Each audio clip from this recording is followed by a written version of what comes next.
Mesdames et messieurs, bonsoir et bienvenue à cette émission de On s'en parle, nouvellement réélu pour une 7e fois consécutive comme préfet de la MRC d'Abitibi-Ouest. Il vient nous entretenir des principaux dossiers traités et à traiter en 2010. Alors, mesdames et messieurs, le préfet de la MRC d'Abitibi-Ouest, M. Daniel Rancourt. Monsieur Rancourt, bonsoir. Bonsoir, M. Lacasse. Félicitations, M. Rancourt. C'est de lieu de vous féliciter pour cette nomination. Une 7e fois consécutive. Alors, on vous en félicite. Juste un entrefilet sur ça. Moi, j'aimerais ça. Maire de Macamic depuis plus de 30 ans. Réélu sans opposition l'an dernier à la mairie. Réélu à l'unanimité préfet de la MRC d'Abitibi-Ouest pour une 7e fois consécutive. Votre carrière politique va bien, M. Rancourt? Oui. Il est très humble. Oui. On part... Un autre appel, s'il vous plaît.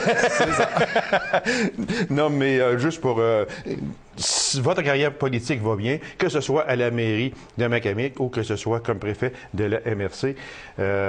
C'est quand même... il faut le souligner parce que c'est une carrière quand même qui est abondante. Puis, on vous en félicite pour les deux postes. Ça marque bien que moi, j'ai rien à faire là-dedans. C'est ça. C'est des confrères qui m'ont fait confiance une autre fois, puis ça, je l'apprécie grandement. Comme préfet, vous êtes réélu sans opposition et à l'unanimité. Pour vous, là, ça fait quoi? Est-ce que vous dites, ben, écoute, non, je dois faire un bon travail, probablement, parce qu'il n'y a personne qui s'oppose à moi, autant à la mairie de Macamic que à la MRC d'Abitibi-Ouest. Est-ce qu'on peut prendre ça de main? Ou bien non, là, je vais être un petit peu méchant. Juste un petit peu méchant. Ah oui, donc. Ces deux postes-là, on n'en veut pas, on y laisse. Ça, c'est un petit peu méchant. J'oserais dire ni un ni l'autre. Ni l'un ni l'autre. Oui.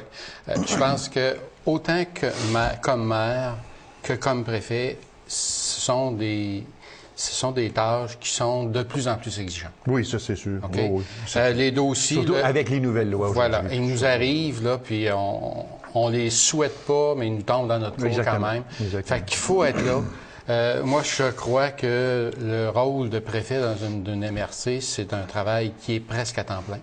Sûrement. Sauf même si on fait ça en part-time, excusez l'expression anglaise. Là. Et c'est bien certain, dans ma tête à moi, pour un maire de municipalité qui est encore au travail, qui a une entreprise, qui a du travail à faire, être préfet en plus, ça se fait sûrement pas évident. Sûrement. Je l'ai fait pendant à peu près une dizaine d'années, cumuler les deux. Avoir un travail à la commission scolaire et avoir mon travail à MRC et mon travail à la municipalité. Et une chance qu'il n'y avait plus de famille à la maison, sinon il y aurait manqué de temps très régulièrement. Ça aurait pris plus que 24 heures dans une journée. Exactement. Moi, pour terminer sur ça, M. Rancourt, c'est que moi, dans mon fort intérieur, je me demande une chose. Êtes-vous en course avec M. Gendron, le premier qui va laisser la politique? Parce que M. Gendron fait 30 quelques années aussi. Ah, non, non. C'est simplement... Non, regarde, on n'est pas dans la même patinoire. Non, exactement.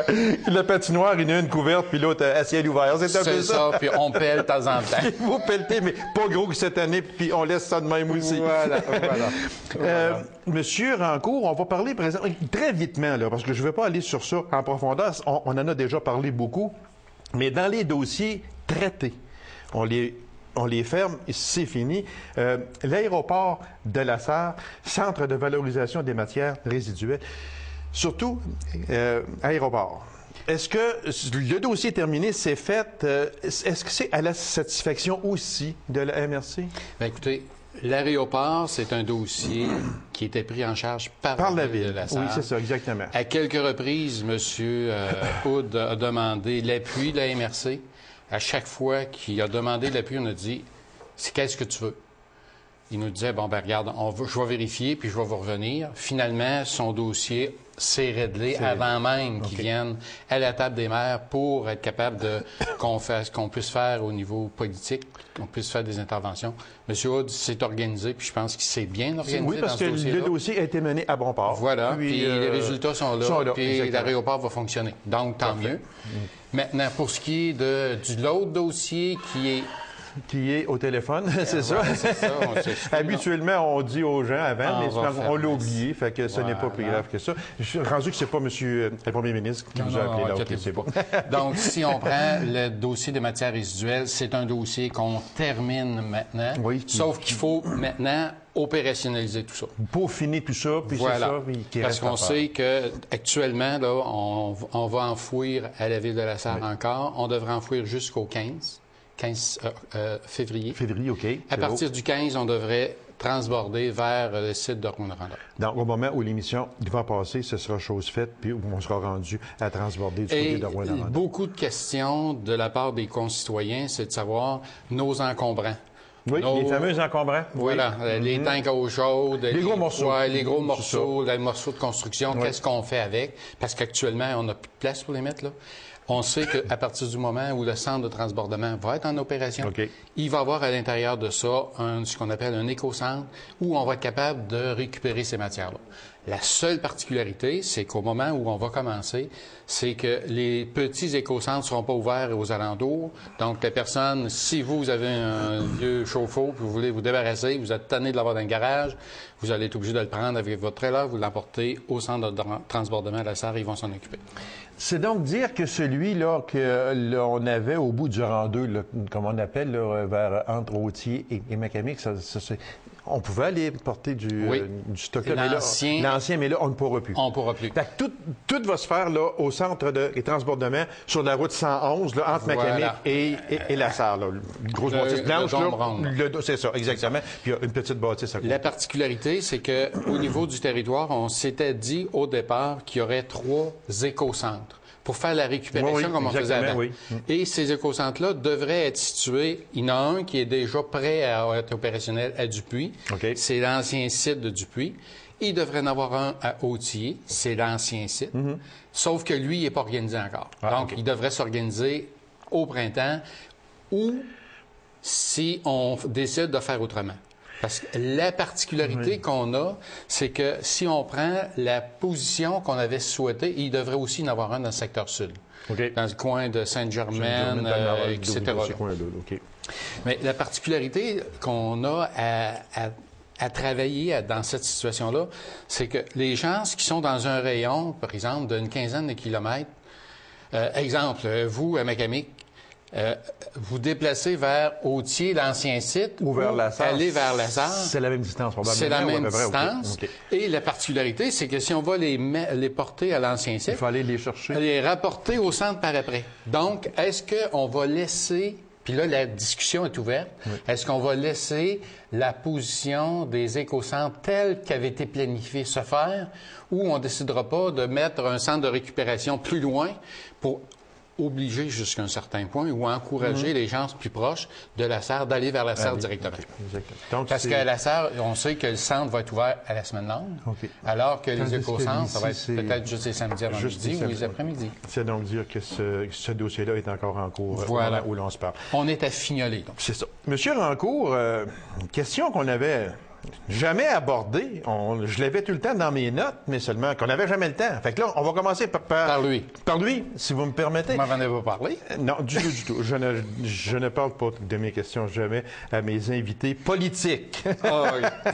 Et je précise, politique. Gestion de l'eau.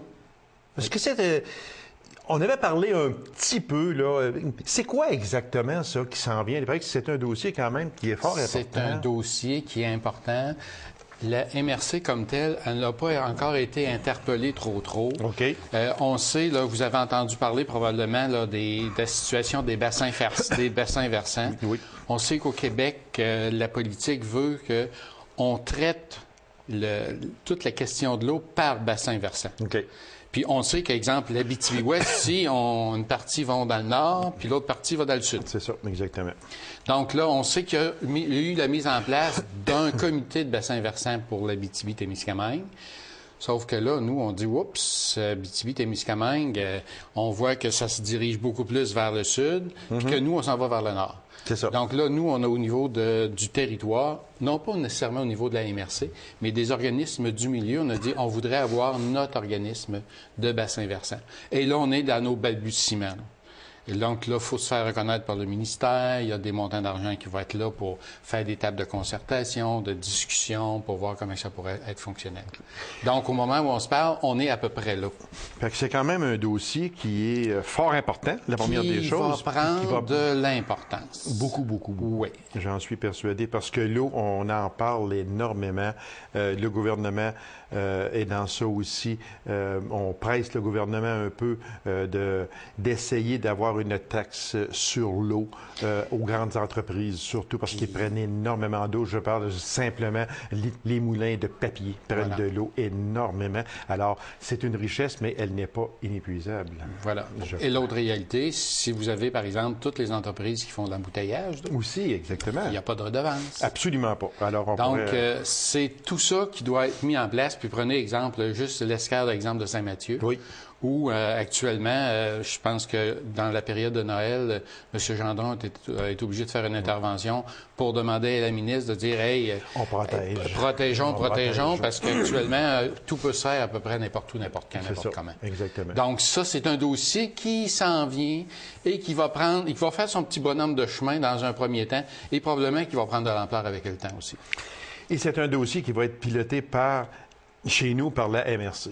Actuellement, c'est pas défini. C'est pas défini encore, OK. La MRC participe, l'ensemble des municipalités, sauf qu'il y a des organismes qui sont très préoccupés par l'eau. Okay. Et eux autres, là, comme on dit, ils font le chemin devant nous autres.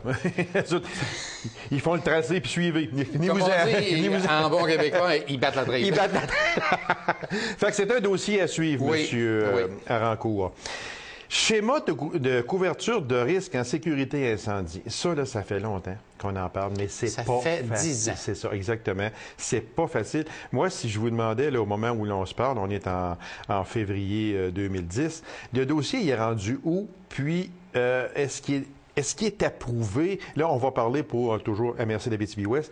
Il est rendu où chez nous, ce dossier-là? Le dossier, toute la partie travail a été fait. Okay. Le rapport a été complété. Il a été accepté par la table des maires.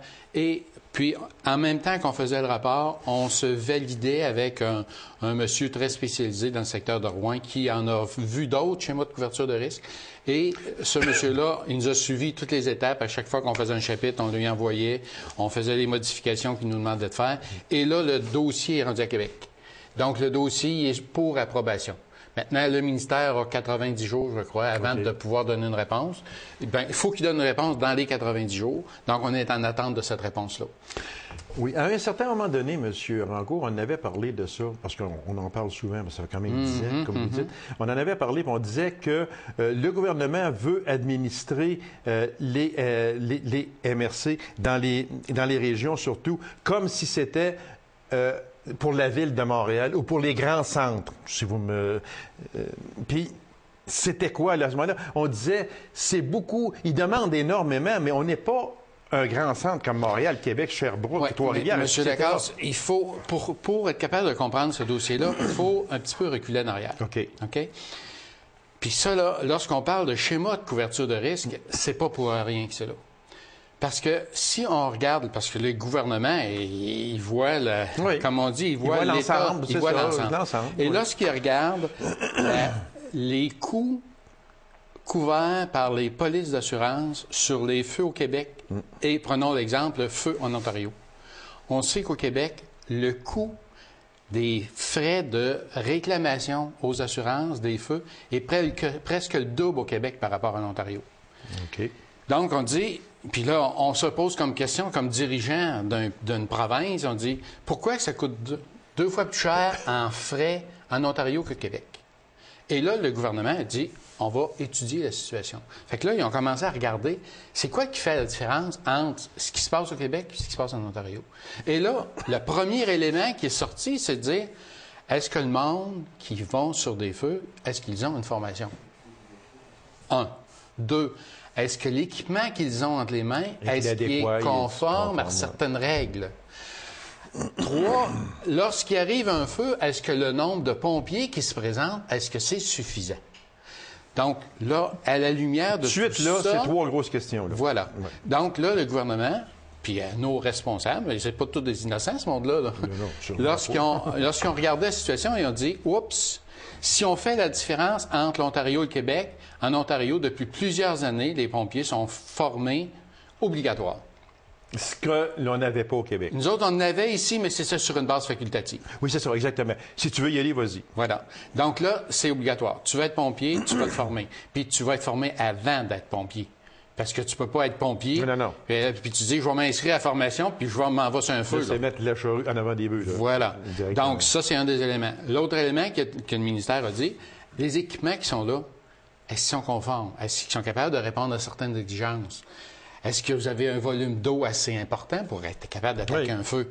Est-ce que vous avez assez de monde pour être capable d'attaquer un feu? Et à la lumière de ça, le ministère a dit, là, vous allez faire un schéma. Un schéma, c'est quoi? C'est un plan d'ensemble c'est ça. pour être capable de couvrir l'ensemble des municipalités avec suffisamment de pompiers formés, avec des équipements qui sont capables de répondre aux attentes, et aussi dans un temps. Parce que si... Il y a un laps de temps obligatoire. Voilà. Qui est très important. Donc, c'est la règle ce qu'on appelle pour les pompiers, c'est le 5, 10, 15. C'est ça, exactement. 5 pompiers durant les 10 premières minutes, puis avec un certain volume d'eau obligatoire. C'est ça. Et ça, au niveau de l'Abitibi-Ouest, vous considérez là, qu'on a plusieurs municipalités qui ont de petits équipements. Oui. Donc, vous voyez, depuis à peu près 4 ans, vous avez vu là, des municipalités là, qui n'étaient pas nécessairement très, très en moyens, fait l'acquisition de magnifiques camions à 250 puis 300 000 et obliger le pompier de suivre des formations, des programmes de formation, et on ajoute et on ajoute. Et tout ça, c'est que c'est la problématique qu'on a dans ce cas-là, c'est le nombre de pompiers. Je parlais avec le chef de pompiers du secteur qu'on a chez nous, à Royal-Roussillon, puis il nous disait, il dit, Daniel, là, il dit, moi, là, comme responsable d'entreprise où je travaille, il dit, j'ai 6 gars dans le shop qui sont pompiers. Quand il arrive une alerte, j'ai 6 gars qui partent à vitesse, puis ils vont revenir dans 5 heures. C'est qui fait le job pendant ce temps-là? Ça, c'est vrai. Ah, ça, c'est vrai. Puis, Ghislain me donnait comme information, il dit, écoute, là, c'est pas compliqué, là. Actuellement, il y a des entreprises, avant d'engager quelqu'un, ils vont dire, es-tu pompier volontaire, toi? Parce que si t'es pompier volontaire... Tu vas t'apprendre à faire une grosse commande, hein? Puis d'un coup, il faut que tu partes. Pas sûr. Ouais. Ça, c'est une problématique. Puis, il faut penser que la majorité de nos employeurs sont quand même soucieux de ça. Ils sont sensibilisés à ça. Ils sont sensibilisés à ça. Sûr, puis je pense qu'ils font tout le possible là-dessus. Sauf que, possible, c'est beau, mais l'impossible, ça se fait pas, là. Non, exactement. D'où l'importance de ce qu'on appelle faire l'entraide. C'est que, je n'aimerais pas de nom, là, du tout, mais à l'endroit où je travaillais précédemment, j'étais le sous-chef de la brigade. Et puis, j'étais dans un endroit, et dans ce même endroit-là, on avait 4 pompiers aussi, fait qu'on était 5 en tout. À un moment donné, le patron nous a dit, vous n'allez plus au feu. Voilà. Fait que ça, j'étais m'asseoir avec lui. J'ai dit, non, regarde, mais là, regarde, il faut faire qu'on s'entende. Moi, là, je perds 5 gars, là, si jamais, là, il y a un incendie. Voilà. Alors, non, il dit, c'est fini. Mais là, j'ai dit, la seule chose que je vous souhaite, c'est que le feu ne soit pas chez vous puis qu'on manque de pompiers. Alors, ça a pris une demi-heure, puis on avait le droit d'aller au feu. On comprend la c'est sûr. Situation. Oui, parce que c'est une business. Excusez l'expression. On a une entreprise et on travaille là. Il faut qu'elle soit rentable. Voilà. Mais d'un autre côté, ça nous prend des gars aussi pour aller sur les lieux de l'incendie. C'est sûr qu'on demande de la collaboration le plus possible des patrons d'entreprise, puis je pense qu'on les a aussi. Oui. Je pense que Sauf que faut pas, comme on dit, on a étiré une corde. Oui, c'est ça, exactement. Il faut pas pousser l'affaire trop loin. Oui. Je fais un retour avec ce que vous disiez en début d'entrevue, lorsque vous disiez, on veut-tu faire comme à Montréal? On sait, par exemple, que dans les grands centres, il y a des pompiers qui sont permanents. Oui, oui, oui. Donc, eux autres, là, ils se posent pas de questions, puis ça dérange pas personne. Personne. Mais nous autres, Voilà. On peut dire que c'est un problème, mais c'est un problème. Puis j'espère, parce que j'ai été pompier très longtemps, et j'espère que c'est un problème, mais que c'est un problème, puis que les brigades ont la collaboration des patrons, puis je pense que oui, parce que je reviens encore sur ça, je pense que oui, puis c'est fichument important. D'avoir L'autre manière, M. Lacasse, qu'actuellement, dans le schéma qui était prévu, c'est on a demandé à tous les chefs des brigades qui sont sur le territoire, pour dire, puis parce que là, il y a des heures critiques. Oui. Exemple, sur l'heure du souper, là, puis en soirée, là, normalement, les gars qui travaillaient des entreprises sont rendus chez eux, sont disponibles. Oui. Oui. La problématique qu'on a, c'est dans l'avant-midi puis dans l'après-midi. Oui, là, les gars ou les personnes qui sont pompiers, ils travaillent. Donc là, ce qui a été mis en place dans le schéma de couverture de risque, c'est ce qu'on appelle le principe d'entraide. Comme je disais, on a demandé à chacun des chefs de pompiers de dire, dans le jour, combien tu penses d'être capable, si tu fais un appel, combien de pompiers vont répondre? C'est ça. Donc, si un chef me dit, moi, je suis capable d'en fournir 4, j'appelle l'autre. Oui. Toi, tu m'en fournis combien? Ah, moi, je suis pas pire, j'en ai 8. Ah. Donc, 4 plus 8, ça fait 12. C'est ça. 12 pompiers, je suis capable d'aller sur un feu. Oui. Donc, à toutes les fois que dans le jour, il va y avoir un appel d'incendie qui va se présenter, les 2 brigades vont arriver en même temps. Voilà. C'est ce qu'on appelle le principe d'entraide. Sauf que lorsque vous avez 3-4 brigades autour, puis le premier est capable d'en fournir 4, puis le deuxième est capable d'en fournir 3, il faut aller chercher la 3e brigade. Oui, exactement, oui. Fait que vous imaginez le scénario. Oui. Le 911 appelle, puis là, il appelle 3 brigades en même temps. C'est par hasard un feu de cheminée, et il n'y a pas de danger, et il arrive 3 gros camions d'incendie dans le cours avec 3 camions de service. Vous voyez? On peut comprendre ce que les gens vont dire à ce moment-là. Voilà. Sauf que si on ne fait pas ça, non, on ne peut pas ne pas faire ça. Voilà. C'est sûr qu'on ne peut pas ne pas faire ça. Je peux vous assurer que ça l'a jasé, ça l'a discuté énormément. Sûrement. Parce que quand le 911 reçoit son appel, puis transmet aux brigades, à ce moment-là, il dit pas, bien, c'est un feu de cheminée, fait que, allez-y donc avec juste un camion. Non, regarde, il peut pas faire ça. Fait que, on regarde. Voilà. C'est ouvert, on y va. Il pèse le bouton. Voilà. Fait que parce que c'est comme quand on entendait parler, et il n'y a pas tellement longtemps encore, on entendait parler des personnes qui disaient, bon, garde-moi ces gros camions pompiers. Hey, nous autres, on est riches, garde-moi arriver ça. Mais non, là, regarde, là, c'est parce que c'était obligatoire de le faire. On n'a pas le choix. Exactement. Parce que le petit camion de pompier qui date de 1960, lui, là, ça ne marchait plus. Là. Voilà. Vous avez tout compris, M. Lacasse. Bien, j'étais là-dedans assez longtemps, M. Rancourt. Il y a 2 aspects qu'on dit à régler dans ce dossier-là. Le financement de la déserte des localités non dotées de pompiers volontaires, puis les modalités financières. Ça, oui. je pense que c'est aussi... On en a un petit peu parlé, mais... Ça accroche. Sûrement. Initialement, dans le schéma de couverture de risque au niveau de l'ensemble des municipalités, on avait dit comment on va faire pour couvrir les municipalités qui n'ont pas de service d'incendie. C'est ça. Et là, on a fait un artifice de calcul. Puis vous savez, des fois, là, quand on se retrouve, on est capable d'en faire des calculs, nous autres aussi. On est capable. On a fait un artifice de calcul et on avait demandé à un monsieur qui est très compétent en la matière de nous faire la vérification. Exemple, une ville comme La Sarre, prenons cet exemple-là, en tenant compte de l'évaluation foncière, de sa masse foncière versus les coûts de son service de pompier, c'est quelle est la proportion? On a fait la même chose pour la régie ici. On a fait la même chose pour tous les services d'incendie qui sont sur notre territoire. Et là, aux surprises, on a eu des services d'incendie qui coûtaient 5 sous du 100 $ d'évaluation. On va parler par 100 $ d'évaluation. Oui, okay. On avait d'autres qui coûtaient 7 sous du 100 $ d'évaluation. Il y en a d'autres qui coûtaient 13 sous, 15 sous, 25 sous, 27 sous, 30 sous, 40 sous et jusqu'à 52 sous du 100 $ d'évaluation. Et là, on se dit, puis là, je vous encourage à réfléchir avec moi, comment on va faire pour ceux qui ne sont pas couverts par un service d'incendie? Donc, il y en a 9. Voilà. Et quel prix on va les charger? Et là, dans un artifice de calcul extraordinaire, on a dit, on va prendre la médiane. Médiane qui se situait à ce moment-là à 26 sous du 100 $ d'évaluation. Fait qu'on a dit, c'est pas compliqué, on va s'entendre, on va charger 26 sous. Sauf que si on charge 26 sous à celui-là qui n'a pas de service d'incendie, ça tient la route jusqu'à un certain point. Sauf que si le voisin, ça y en coûte 40 sous, il va dire, bien là, ça n'a pas de bon sens, là.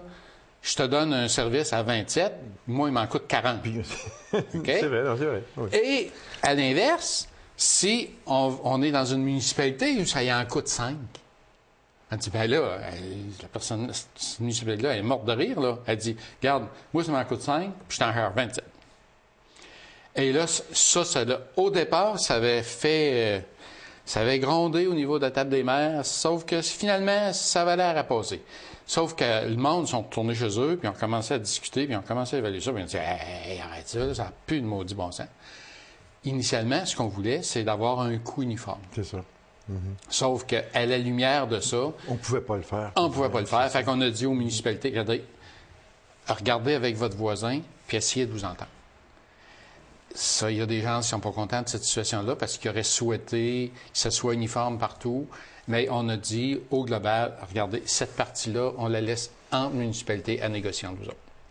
Fait que c'est sûr que quand on regarde tout ça, M. Rancourt, il y a dû avoir des discussions assez solides et assez sévères à la table de la MRC. Parce que c'est sûr que chacun, et avec raison, il va pour sa poche, comme on dit, c'est certain, veut protéger le plus possible sa municipalité, lui donner tous les services possibles, mais à un coût raisonnable pour ne pas étouffer personne. Voilà. Donc, c'est sûr qu'une ville, comme vous disiez, comme La Sarre, une municipalité comme, je veux dire, simplement Routier ou Poulari, disons, on ne peut pas fonctionner pareil, c'est sûr, parce qu'il y a plusieurs milliers d'habitants, puis là-bas, bien, il y a plusieurs centaines d'habitants. Alors, ça fait une différence. C'est là que les discussions ont dû être assez solides. Et voilà.